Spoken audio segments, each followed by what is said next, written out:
I think this operation to kill bin Laden demonstrated a success of intelligence-led operations.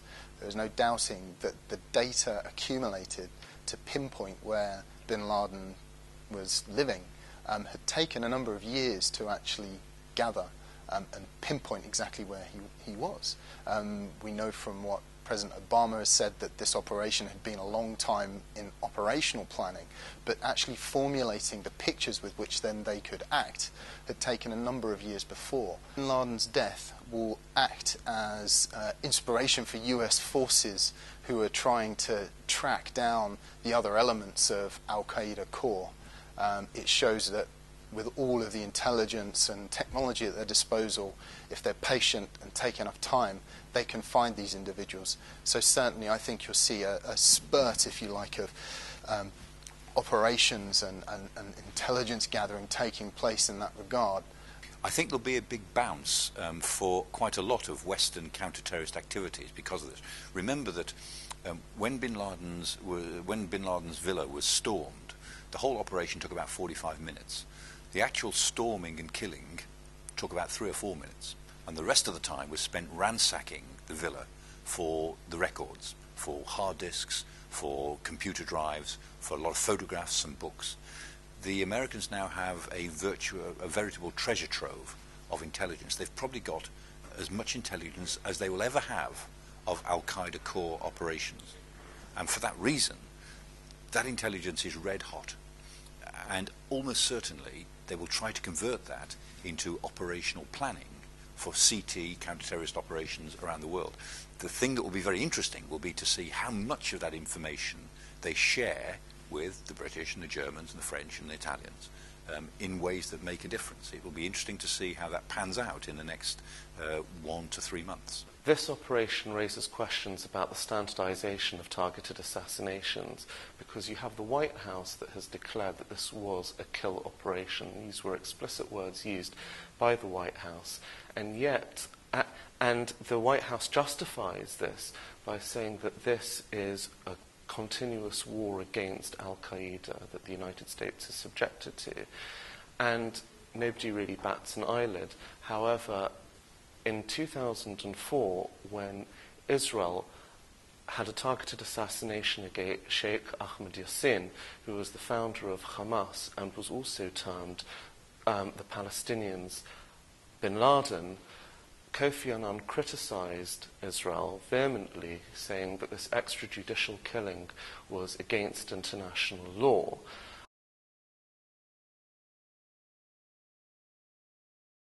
The symbols of jihadism are evolving generationally, and so in a sense, although this is clearly a great victory for American counter-terrorist operatives, this is a victory for America, for the Obama administration, it's struck at Osama at a time when his value was declining within global jihadism, violent jihadism in general. We've seen the center of gravity of Al-Qaeda move away from the AfPak region for the last 5 years, especially the last 3 years, to these new centers of gravity, and especially Al-Qaeda in the Arabian Peninsula and in Yemen. And one way that we've seen that reflected as well is in terms of the UK court cases that have been coming through the system. Now, during the late 2000s, a lot of those individuals who were arrested being involved with terrorist plots or supposed terrorist plots, there would always be some kind of linkage back to Al-Qaeda core, be it in terms of operational planning, training, logistics. There would be some kind of linkage. And individuals would often travel to that region to receive some kind of information, training, or otherwise. And what we're seeing now is that that's happening less frequently. We're seeing the move of a lot of inspiration moving predominantly into the internet and through secure communications channels. Unfortunately, Bin Laden's death is not going to end Al-Qaeda's ideology, and in fact it might well boost the argument of those who try to radicalize people.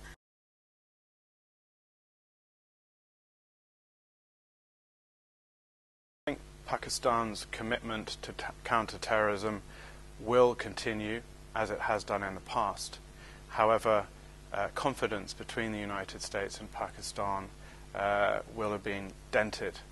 But I do think that because Pakistan is as much a victim of terrorism, in fact probably more so if you look at total casualties since 9/11, I think that Pakistan will remain committed to fighting terror both inside Pakistan and beyond its borders. I think the death of Osama bin Laden will affect Pakistan in a very big way. I think the Pakistani authorities will launch a series of counter-terrorist operations now. For them, it's damage limitation. They are, if they try and outface United States criticism, they're doing it from a position of weakness. And the United States is coldly, explicitly angry with Islamabad. And so Islamabad's reaction probably will be to use its own intelligence, to round up the usual suspects, to conduct a series of counter-terrorist raids in order to show that they're part of the general war on terror, if it still exists. The effect in Afghanistan, I think, will be much longer term. I don't think it really aids the speed up of American withdrawal from Afghanistan. It doesn't have much effect on the Taliban. It strengthens Karzai's latent anti-Americanism in him being able to say, look, the Al-Qa'ida leader wasn't even in the country that you have, that you've taken such a big part in. And so I think that to hope that somehow, as they do hope in Washington, that this is a tangible step towards early withdrawal from Afghanistan is actually unrealistic. Already a chorus of indignation in the Muslim world as to the nature of bin Laden's killing and also the treatment of his body and disposal of it in the Arabian Sea. I do think that the conspiracy theories are going to continue, immaterial of whether or not bin Laden's corpse's photographs are released by the United States. Nevertheless, there is growing indignation with regard to the United States' unilateral actions that it will take across the world, and it will feed the narrative of anti-US sentiment within the Muslim world.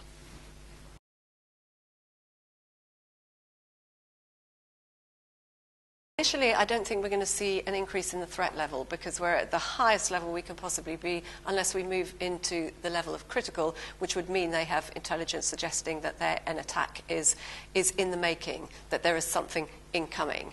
And clearly that's not the case at the moment. I think they will be slightly changing in the very short term what their priorities are.